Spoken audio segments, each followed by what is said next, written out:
José Ignacio Torreblanca es director de la oficina en Madrid del Consejo Europeo de Relaciones Exteriores y profesor de Ciencia Política de la UNED.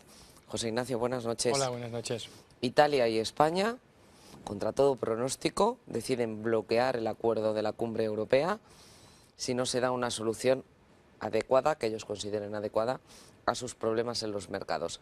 Una maniobra arriesgada. ¿Qué lectura podemos hacer de esa maniobra? Bueno, es cierto que es tradición en las cumbres europeas el decir que nada está cerrado hasta que todo está cerrado y que por lo tanto se puede supeditar el cerrar un acuerdo parcial como es este del plan de ayuda, que en el fondo tiene una importancia marginal, que es poco dinero, que no va a salvar ningún obstáculo importante hasta que no esté todo cerrado, y lo que se necesita efectivamente es cerrar lo que va a ocurrir el próximo lunes con la prima de riesgo de España, no lo que va a ocurrir dentro de un año o 6 meses con planes de crecimiento a largo plazo. Por lo tanto, no me vendan ustedes 120.000 millones para dentro de 6 meses, que yo lo que quiero es que el Banco Central entre el lunes a primera hora en el mercado y compre mis bonos para que no me pidan ese tipo de interés. Claro, porque sería absurdo después de la experiencia que hemos tenido anteriormente de acuerdos altisonantes que parece que ponen muchas cifras encima de la mesa, que el mismo lunes son tirados por el suelo, y eso es lo que se está observando en los mercados, y es absurdo no anticiparse a que a este plan de crecimiento de 110.000 millones no va a tener ningún impacto para solucionar los problemas que tenemos inmediatos encima de la mesa. Esta tarde Alemania, Finlandia, Austria le decían a España y a Italia: yo le compro sus bonos sin ningún tipo de problema, pero eso tiene como contrapartida un plan de ajuste, llámelo usted intervención, llámalo como quiera. Y eso es lo que están intentando evitar tanto Monti como Rajoy. ¿Pueden salirse con la suya? Es lo que estamos intentando ver, el pulso realmente yo creo que es el decir: puede que usted tenga razón en que el mecanismo estándar que me obliga a presentar un plan, me obliga a ir hacia una intervención, pero esa intervención se ha demostrado que en otros países que no es sostenible políticamente. Por lo tanto, usted puede conseguir lo que quiere, pero al final va a salir derrotado. Si son intervenidos los gobiernos, sabemos que va a ser mucho más difícil hacer los ajustes. Por lo tanto, lo que España e Italia están pidiendo es que seamos inteligentes y no hagamos cosas que sabemos que no van a funcionar, aunque la letra de los planes y de los fondos diga exactamente que tienen que ser así. ¿Y cómo lo hacemos entonces?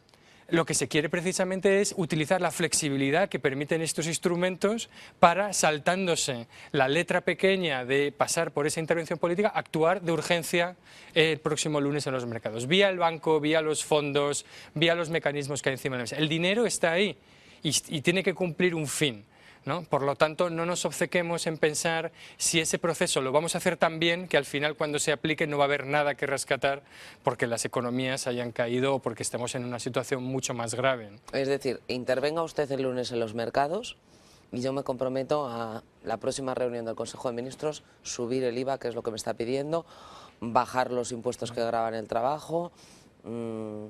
Es que la condicionalidad, sueldos públicos o incluso empleos públicos. Hay dos gobiernos en Italia y en España que en ningún momento han cuestionado la austeridad, que no han puesto objeciones a los planes y que tampoco están en rebelión, como ha hecho en otro sentido Hollande, contra estos planes. Por lo tanto, tienen la credibilidad. Se han remoloneado mucho. Bueno, porque evidentemente el ajuste y el coste electoral de todos estos planes lo pagan los gobiernos. Por lo tanto, es lógico que juegues siempre un poco en el margen de estos ajustes y que no tires por la borda y que lo vendas, digamos, en parte. Entonces, en ese choque de trenes estamos. Lo que pasa es que algunos tienen un tren muy grande y otros, en este caso, como somos nosotros, tenemos mucho menos que con lo que enfrentarnos, y por lo tanto es una apuesta muy delicada. ¿Qué va a hacer Alemania?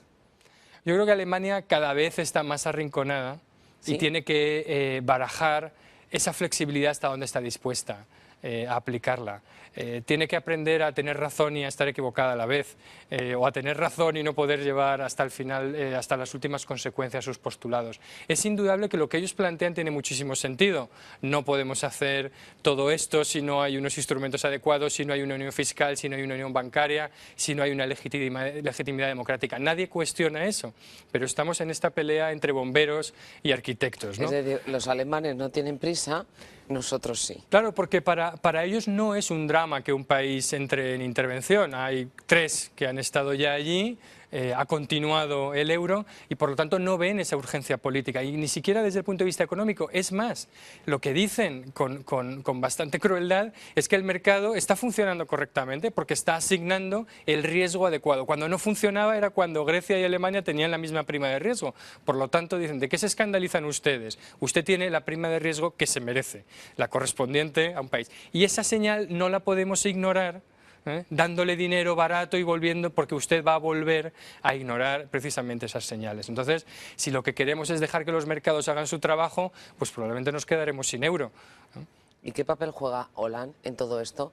Porque si se produce la intervención de España, si se produce la intervención de Italia, el siguiente que va a estar en el punto de mira va a ser Francia, indudablemente. Bueno, tenemos todavía que ver cuál es el resultado práctico de la reunión bilateral entre Hollande y Merkel, en el sentido de la que... de anoche, en París, que no sabemos lo que ha pasado. pasado. No sabemos mucho de lo que ha pasado y esto no es muy bueno porque quiere decir que no han ido corriendo a contarnos lo que han acordado porque sabemos que hay discrepancias muy de fondo. Alemania está planteando un gran modelo con muchísima cesión de soberanía, con una autoridad fiscal y bancaria que puede, imaginemos, este Banco Central Europeo en el futuro cerrar un banco en Francia, cosa que sería muy difícil de aprobar, y en Francia tienen una experiencia de un referéndum sobre un tratado en el cual se dijo no a una cesión de soberanía.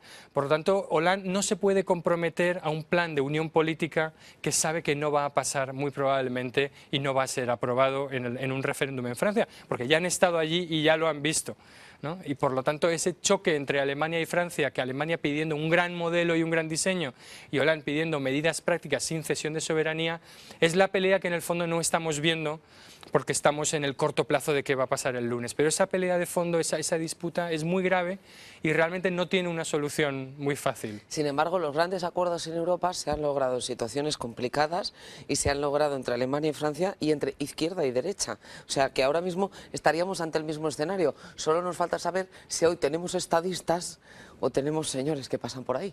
Lo que tienen que ver es si son capaces de repartirse la diferencia entre sus desacuerdos.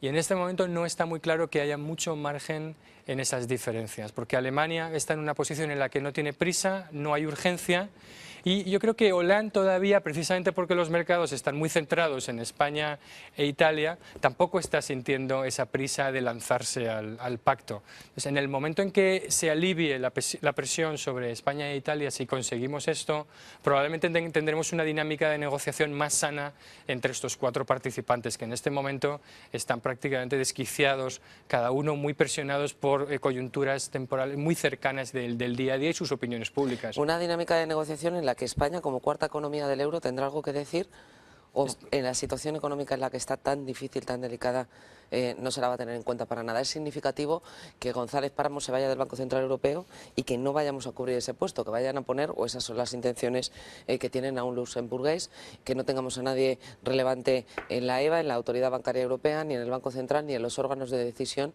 que defiendan los intereses de España. Es verdad que Europa mira por todos, pero eso es muy entre comillas. Claro, no es un momento para tener un gran poder institucional y para hacerte valer con puñetazos en la mesa, pero sí eso no quiere decir que no tengas capacidad de actuación, lo que tienes es que precisamente reconstruir esa relación, construir confianza, porque en este momento Alemania se siente engañada y estafada por sus socios del sur, y si no eres capaz de ganar su confianza con credibilidad, todo lo que hagas en ese sentido no va a servir de nada. O sea, que cogerse de la mano de Monti y dar la espalda a Merkel tampoco es la solución. Yo creo que es bueno presionar a Alemania para que entienda que el problema tiene que ser resuelto de una manera que sea satisfactoria y que no implique derribar dos gobiernos del sur que son potenciales y que son aliados suyos, son gobiernos conservadores que no tienen en ese sentido no están en rebeldía, pero tienen que saber ir un poco más allá. Tampoco puedes entrar en una colisión frontal con Alemania a la cual le estás pidiendo al día siguiente